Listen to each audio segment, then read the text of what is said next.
Со камиони комбиња на Трансмет, скандирање и пароли, нападот врз СЕАТ е напад врз бошњаците, СДСМ преку СЈО ги убива медиумите, вработени во фирмите на СЕАТ Кочан попладнево на протести ја чека одлуката на апелациониот суд.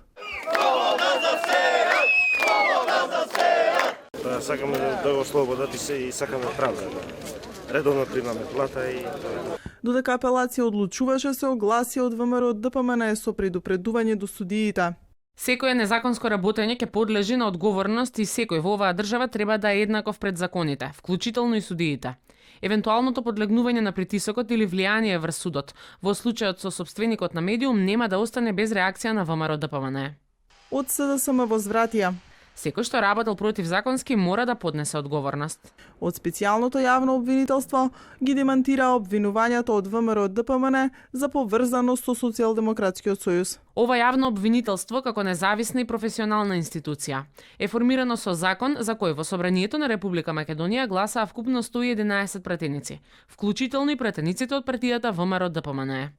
Откако одлуката беше објавена, од Сдруженијето на бошњаци најавија дека доколку е потребно, протестите ќе продолжат и во следните денови. Ќе бидеме пак тука доколку е потребно, значи и утре, за да на некој начин кажеме дека искрено ова го мислам, значи на некој начин кога секогаш има некои проблеми, кога секогаш се караат условно кажано поголемите, страдаат помалите.